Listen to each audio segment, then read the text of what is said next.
फिर अपने शरीर रूपी घोंसले में वापस चली आएगी। प्रेमी भाई बहनों, ये ब्रह्मा विष्णु महादेव जिनकी सारी दुनिया पूजा करती है, अरे आप सभी लोग ब्रह्मा विष्णु महादेव की पूजा करते हो, लेकिन कभी आपने विचार नहीं किया भाई जिनकी हम पूजा कर रहे हैं आखिर ये लोग हैं कौन, ये कहाँ पर रहते हैं, ये क्या काम करते हैं, अरे इनके माँ बाप कौन है, राम कौन है, कृष्ण कौन है, ये कहाँ पर रहते हैं, ईश्वर कौन है, ब्रह्म कौन है, पार ब्रह्म कौन है, ये लोग कहाँ पर रहते हैं, तो जरा संक्षिप्त में आप समझिएगा। प्रेमी भाई बहनों, जब आप भजन करोगे और घंटे और शंख की आवाज को पकड़ करके जब तुम्हारी ये जीवात्मा शरीर रूपी घोंसले से बाहर निकल जाएगी, तो उसी घंटे शंख की आवाज को पकड़ करके फिर ये जीवात्मा ब्रह्मांडों की चढ़ाई करती है। पलक झपकते यह जीवात्मा खरबों योजन ऊपर चली जाएगी। ये सूरज चांद सितारों को पार करने के बाद सबसे पहले जो आपको लोक मिलेगा उसे महात्माओं ने शिवलोक कहा। शिवलोक तमोगुणी स्थान है, वहाँ के मालिक शिव जी हैं, वो पार्वती जी के साथ उस लोक में विराजमान है। शिव जी का दर्शन करने के बाद फिर जब आप ऊपर चढ़ोगे उसी के ऊपर ब्रह्मा जी का लोक मिलेगा।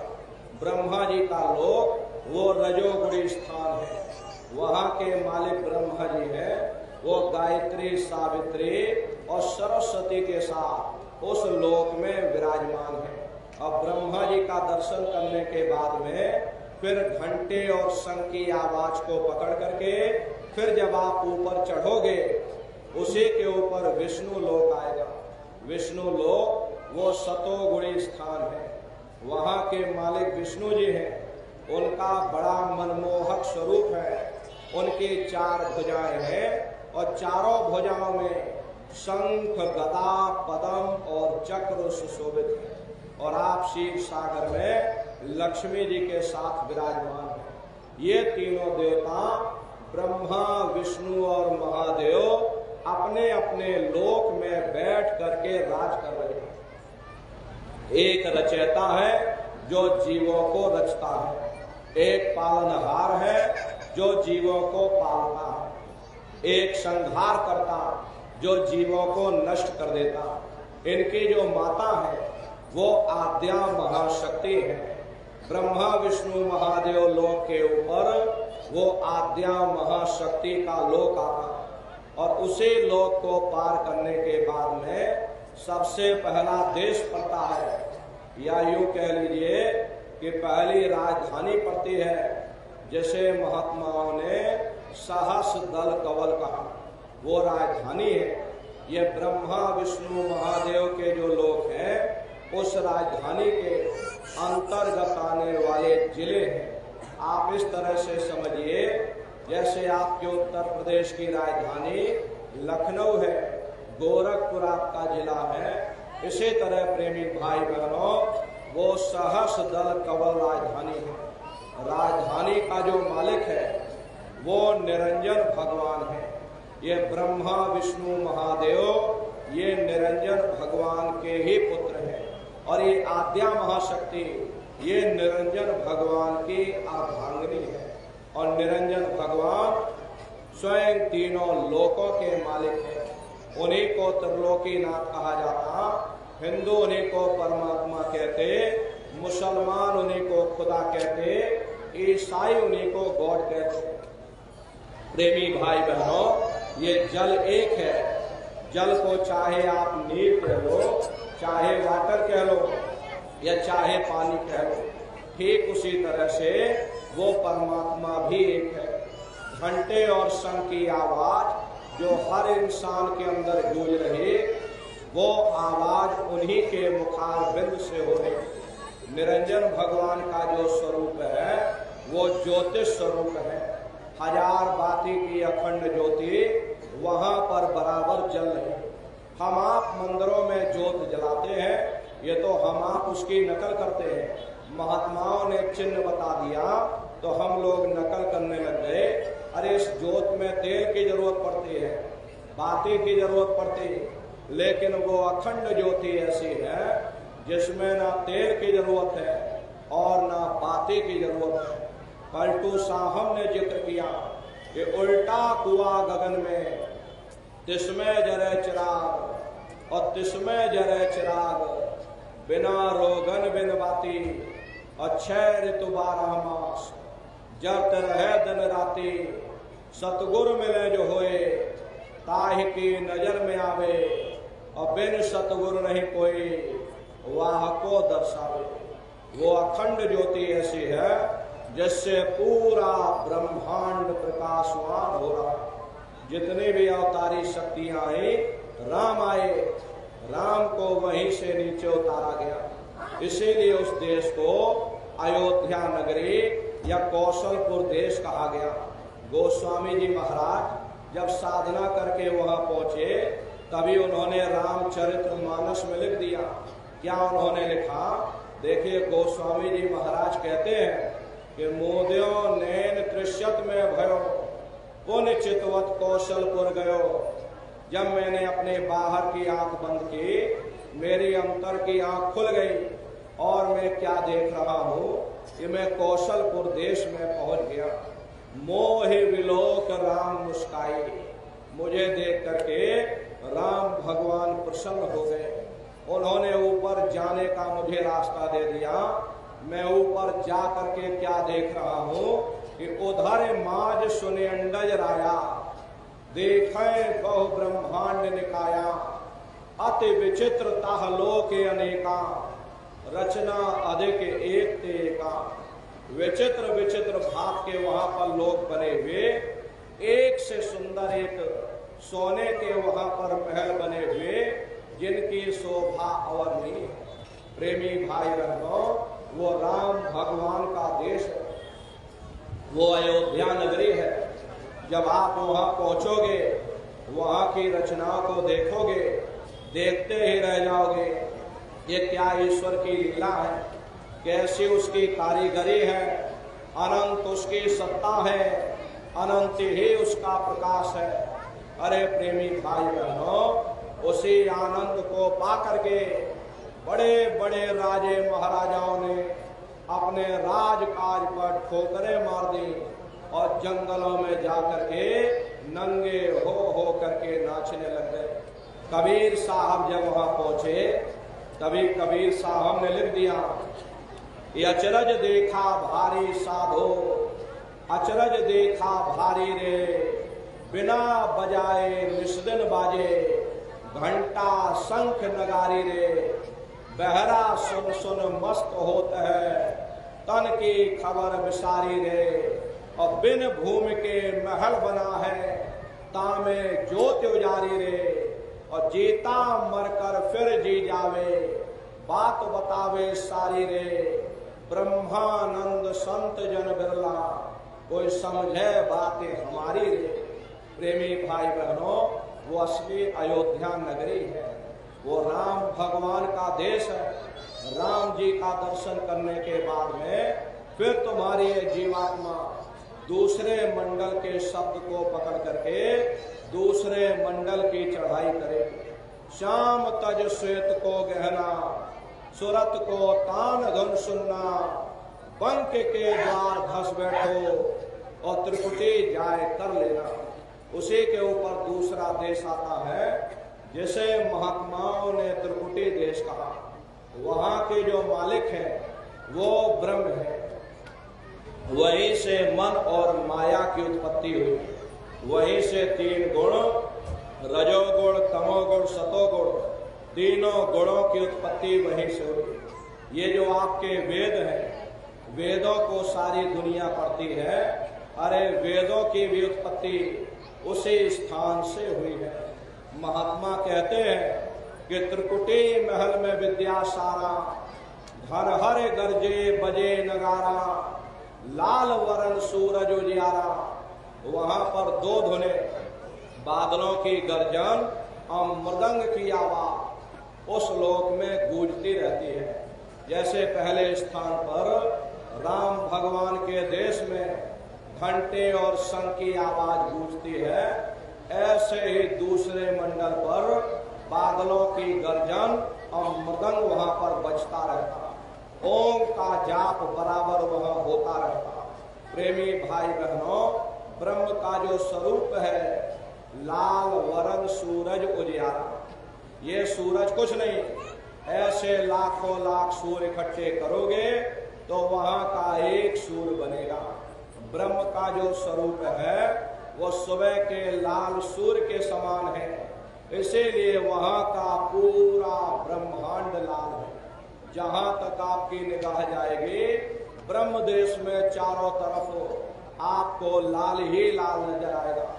महात्मा जब साधना करके वहां पहुंचे, कभी महात्माओं ने लिख दिया, लाली मेरे लाल की और जित देखूं तलाल, लाली देखन में गई और मैं भी हो गई लाल। वो पूरा ब्रह्मांड ही लाल है। जितने साधक वहां पहुंच जाते उन सभी को योगेश्वर कहा जाता। जैसे व्यास जी हुए, वशिष्ठ जी हुए, वाल्मीकि जी हुए, इन सब की पहुंच वहीं तक थी। इसीलिए कहा गया कि वाल्मीकि भय ब्रह्म समान। जब इनकी जीवात्मा वहां पहुंची और जब इन्होंने ब्रह्म का दर्शन किया तो इनका स्वरूप भी ब्रह्म के समान यानी कि ब्रह्म स्वरूप हो गया। तो जितने साधक वहां पहुंच जाते हैं उन सभी को योगेश्वर कहा जाता है। योगेश्वर भगवान श्री कृष्ण उसी देश में वास करते हैं।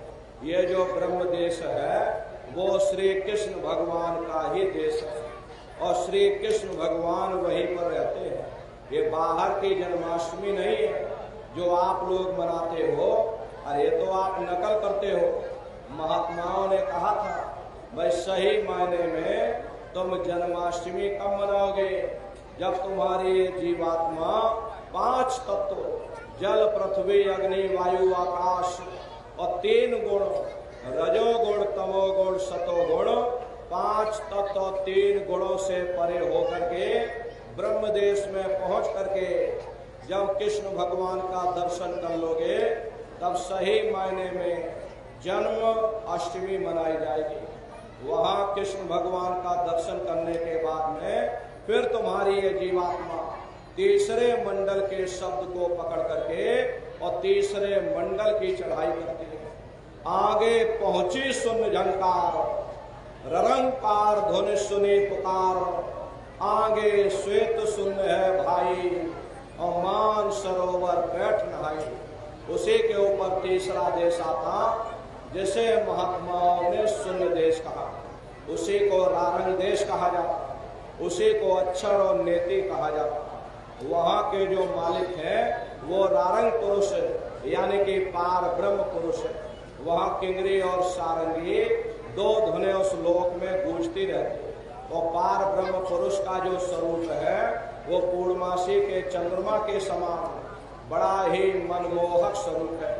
इसी स्थान पर प्रेमी भाई बहनों एक बहुत बड़ा अमृत का सरोवर बना जिसे महात्माओं ने मान सरोवर कहा। जब तुम्हारी ये जीवात्मा उस मान सरोवर में स्नान कर लेगी तो जन्म जन्मांतरों के मैले पाप कर्म साफ हो जाएंगे। अरे यहाँ के पानी से तुम्हारे कर्मों की सफाई नहीं होने वाली। ये बाहर का पानी तुम्हारे शरीर के मैल को धो सकता, लेकिन जो पापों का मैल है, जो अंतःकरण में गंदगी जमा, वो जब साफ होगी जब आप तीसरे मंडल पर पहुंच करके उस गंगा में डुबकी लगाओगे। उसमें स्नान करने के बाद में ये जीवात्मा हंस रूप हो जाती है। हंसन में हंसा हो जाई, मिले जो अमी हारा है। जीवात्मा का खुद का प्रकाश उस अमृत के सरोवर में स्नान करने के बाद में 16 सूर्य के बराबर हो जाता। तब फिर यही जीवात्मा चौथे मंडल के शब्द को पकड़ करके चौथे मंडल की चढ़ाई करती है। 2 पर्वत के संग निहारो, अभवर गुफाते संत पुकारो। 2 पर्वतों को पार करने के बाद में वो बड़ा सुंदर देश आता जैसे महात्माओं ने भंवर गुफा कहा, वहाँ के जो मालिक है वो सोहंग पुरुष है। वहाँ बंशी यानी मुरली की मधुर ध्वनियाँ सदा उस लोक में उच्चारण होती रहती है। और सोहंग पुरुष का दर्शन करने के बाद में ताके परे धाम सतनामा और 20 बजे सतलोक ठिकाना। सोहंग देश के ऊपर वो 5वां देश आता। जैसे महात्माओं ने सचखंड देश कहा, वो सचखंड देश अजर अमर अविनाशी सदा एक रस रहने वाला देश है। वहाँ न काल है, न कर्म है, न दुख है, न संताप है, न पुण्य है, न पाप है। जो जीवात्माएं वहाँ पहुँच जाती हमेशा के लिए जन्म मरण के बंधनों से आजाद हो जाती। वहाँ के जो मालिक है वो सतपुरुष भगवान है, जिनके रोम रोम में खरबों खरब सूरज चांद सितारे प्रकाशमान। वही हमारे आपके सच्चे मालिक हैं, वही हमारे आपके सच्चे पिता हैं। हमको आपको वही से नीचे उतारा गया, फिर शब्द को पकड़ करके शब्द शब्द पौड़ी पर चढ़कर पहुंचो सचखंड सतनाम। शब्द की सीढ़ी हर मंजिल पर लगा रखी। आपने भजन किया, घंटे शंख की आवाज को पकड़ा तो आप पहले मंडल पर पहुंच जाओगे। वहीं पर आपको दूसरे मंडल का शब्द सुनाई पड़ेगा, उसे आप पकड़ लोगे, दूसरे मंडल पर चढ़ जाओगे। ऐसे ही शब्द दर शब्द मंजिल दर मंजिल तुम्हारी ये जीवात्मा अपने देश सचखंड में पहुंच जाती। तो शब्द का पकड़ में आएगा जब आप भजन करोगे। और भजन कैसे किया जाएगा जरा अच्छी तरह समझ लो। ये आंख और कान को बंद करिएगा, लेकिन मन को रोकिएगा। ऐसे समय पर तुम्हारा ये मन जरूर भागेगा। अभी आप सत्संग में बैठे हो, शरीर तुम्हारा यहाँ बैठा, लेकिन मन देखो सारी दुनिया में भ्रमण कर रहा। और कोई बाल बच्चों को घर में छोड़कर आया, मन बाल बच्चों में पहुंच गया। कोई दुकान दफ्तर छोड़ करके आया, मन दुकान दफ्तर में पहुंच गया। कोई खेती बाड़ी छोड़ करके आया, शरीर बेचारा यहाँ बैठा, मन खेत में जुताई कर रहा। तो ऐसे भजन से कोई लाभ नहीं होगा। जिन्होंने मार मंडाला उन्हीं को सूरमा कहना। अब बड़ा बैरी ये मन घट में, इसी का जीत ना कटना। अगर दुनिया में कोई हमारा दुश्मन है वो केवल हमारा मन है। ये मन रूपी रावण कब मरेगा? जब 9 द्वारों पर फतेह हासिल करके तुम यहाँ 10वें द्वार पर चढ़ जाओगे, तब सही मायने में दशहरा मनाई जाएगी। अरे बाहर की दशहरा नहीं है जो लकड़ी का रावण बना देते हो और फूंक फांक करके घर चले आते। कहते भाई हमने रावण मार दिया। अरे महात्माओं ने कहा था भाई सही मायने में तुम दशहरा कब मनाओगे? जब 9 द्वारों पर फतेह हासिल करके तुम यहाँ 10वें द्वार पर चढ़ जाओगे, तब सही मायने में विजयदशमी मनाई जाएगी। तब ये मन रूपी रावण मरेगा, तब तुम्हारी ये जीवात्मा, अरे से जीवात्मा को महात्माओं ने राम भी कहा। अरे आपकी धर्म पुस्तकों में लिखा है, एक राम दशरथ का बेटा, एक राम घट घट में लेटा, एक राम का शकल पसारा, एक राम है सबसे न्यारा। एक वो राम है जो अयोध्या के वासी है, और एक राम घट घट में लेटे, यानी हमारी आपकी जीवात्मा जो हर एक के अंदर मौजूद है। महात्माओं ने कहा भाई एक वो राम है, और एक राम का शकल पसारा, यानी पहले स्थान के मालिक वो निरंजन भगवान, जिनको दुनिया त्रिलोकीनाथ कहती है, जिनका ये पूरा पसारा पूरा संसार है। महात्माओं ने कहा भाई एक वो राम है, और एक राम है सबसे न्यारा, 5वें स्थान के मालिक वो सतपुरुष भगवान जो हमारे आपके सच्चे पिता हैं। महात्माओं ने कहा भाई एक वो राम है। तो महात्मा तो उस राम की महिमा गाते। मोटी बात आप लोग पकड़िए, भजन कैसे करोगे? तो ये आंख और कान को बंद कर लेना, ऊंचा ध्यान दे करके सुनना।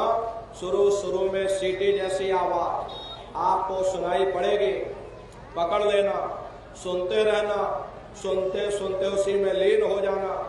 जब आप उसमें लीन हो जाओगे तो कुछ समय बाद में दोबारा आपको अनुभव होगा कि कहीं बड़े दूर से एक महीन आवाज, घंटे और शंख की आवाज हमारे कानों में बज रही। जब घंटे शंख की आवाज आपको सुनाई पड़ने लग जाए तब आप सीटी की आवाज को छोड़ देना और घंटे शंख की आवाज को पकड़ लेना। एक बार प्रेमी भाई बहनों, आप उस आवाज को पकड़ लो, फिर वो आवाज आपको नहीं छोड़ेगी, खींच करके शरीर से बाहर कर दे। फिर रोज आना, रोज जाना, रोज ब्रह्मांडों की सैर करना, रोज देवी देवताओं के दर्शन करना, रोज आसमानों की उड़ान भरना और घूम करके फिर अपने शरीर रूपी घोंसले में वापस चले आना।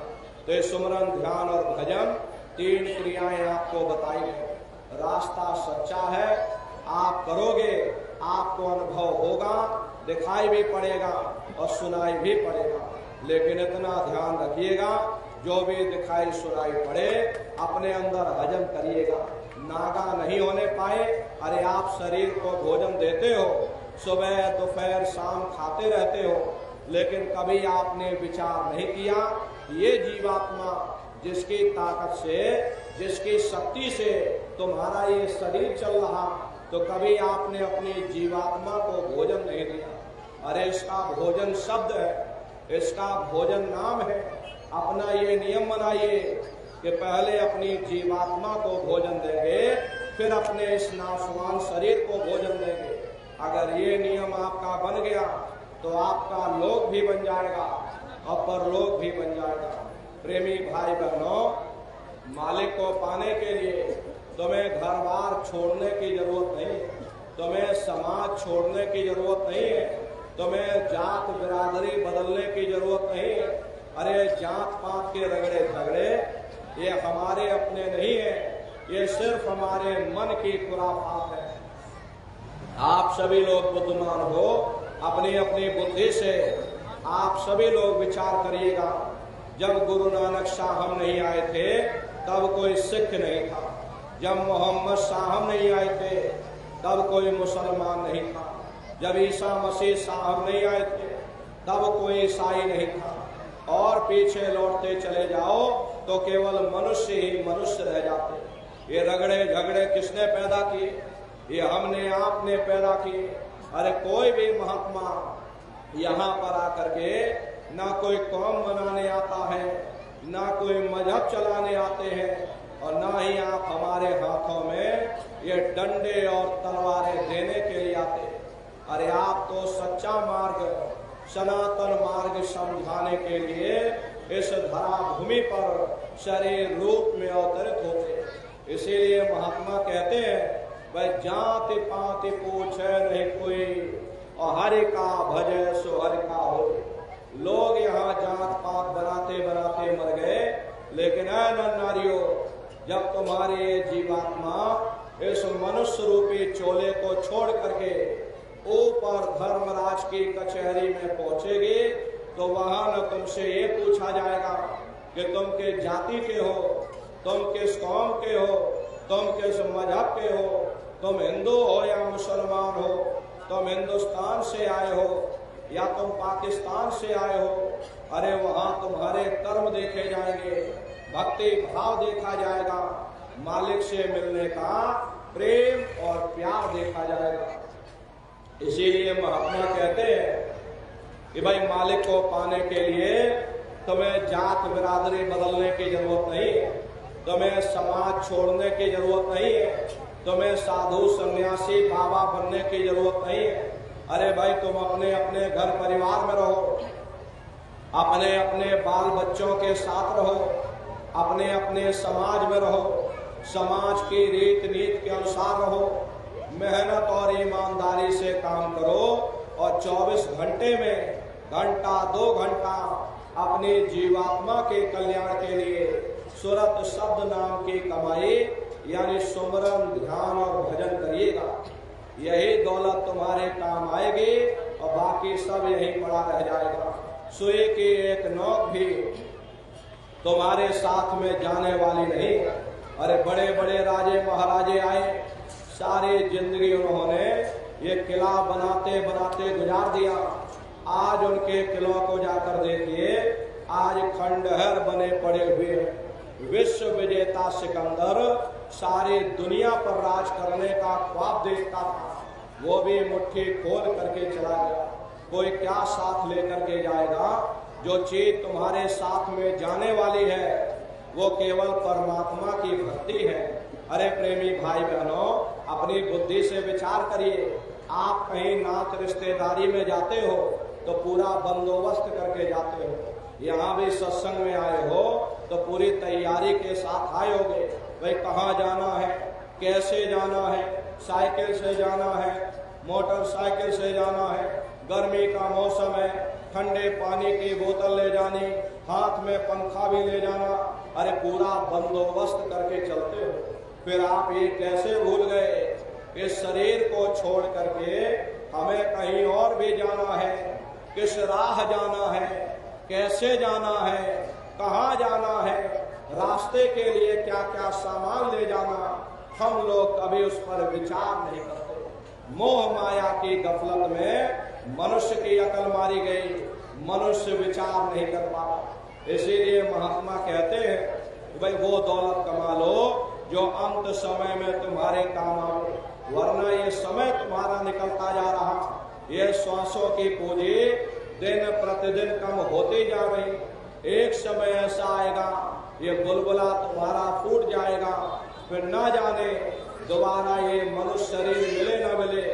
अरे भटकते रह जाओगे युगों युगों के लिए नरकों और चौरासियों में। इसलिए प्रेमी भाई बहनों, अहो भाग्य है आपका, आपको ये मनुष्य शरीर मिल गया। इस मनुष्य रूपी मंदिर में बैठ करके वो आत्म धन कमा लो, वो रूहानी खजाना कमा लो, जिससे तुम्हारी जीवात्मा का कल्याण हो जाए। तो सुमरन, ध्यान और भजन नित्य नियम से करिएगा। और सभी लोग शाकाहारी रहना, क्योंकि हमारे गुरु महाराज ने शाकाहार पर विशेष जोर दिया।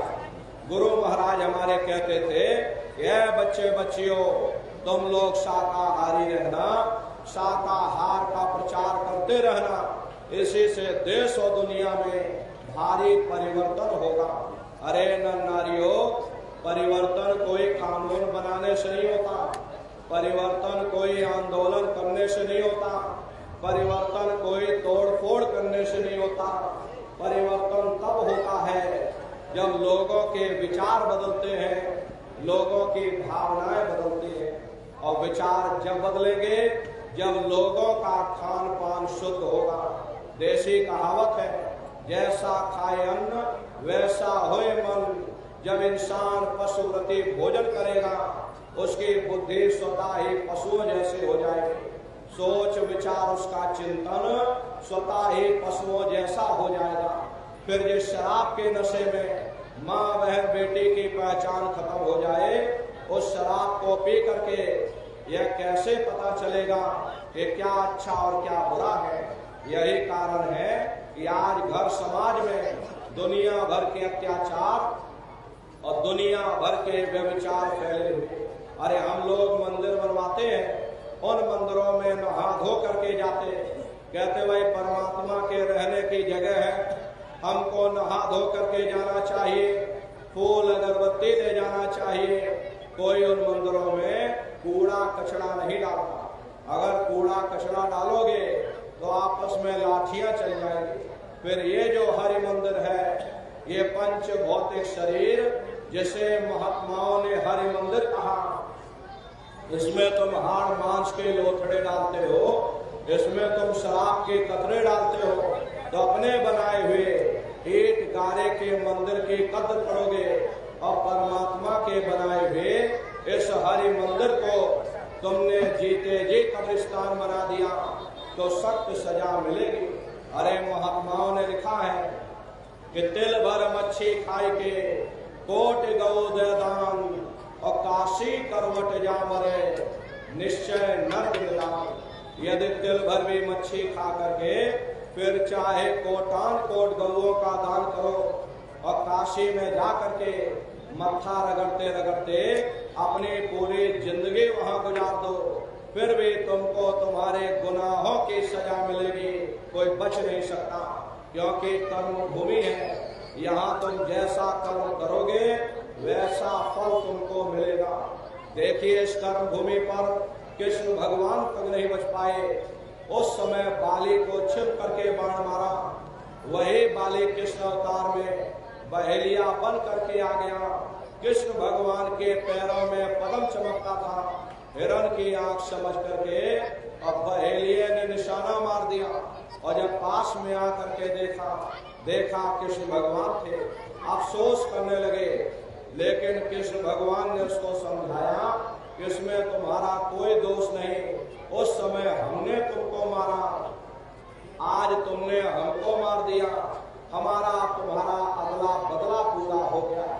कर्म प्रधान विश्व रच राखा और जो जस करे सो तस फल चाखा।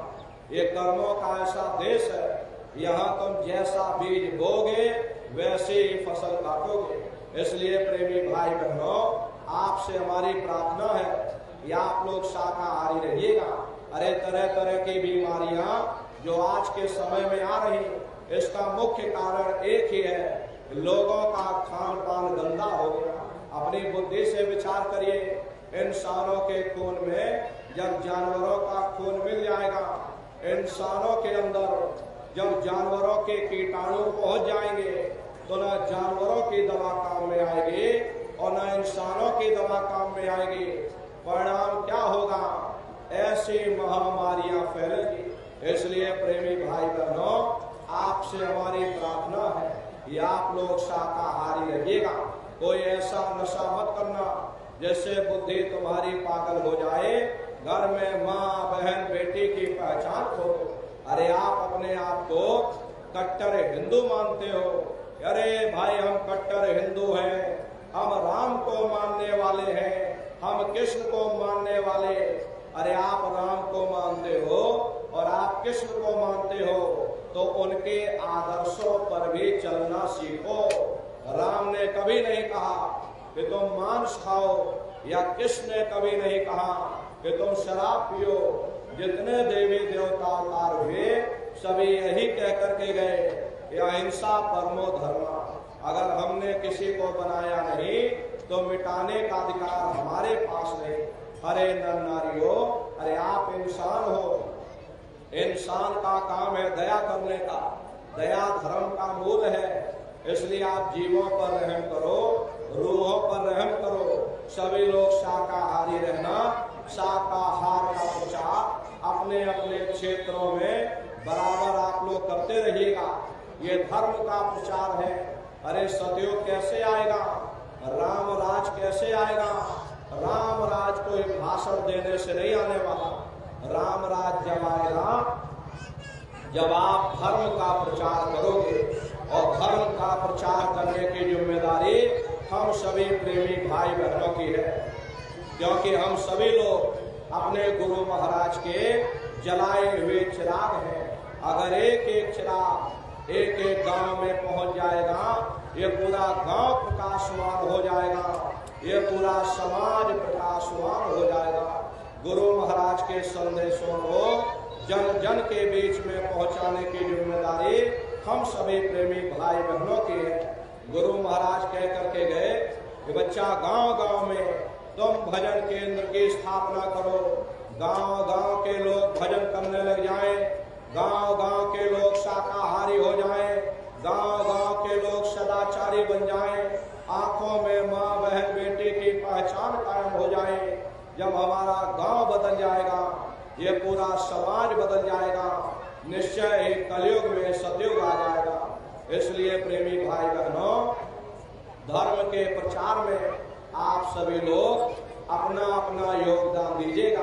देखिए हमारे गुरु महाराज ने एक अच्छे समाज के निर्माण के लिए, चरित्रोत्थान के लिए, लोगों को शाकाहारी और सदाचारी बनाने के लिए 116 वर्ष की आयु तक अथक मेहनत और परिश्रम किया।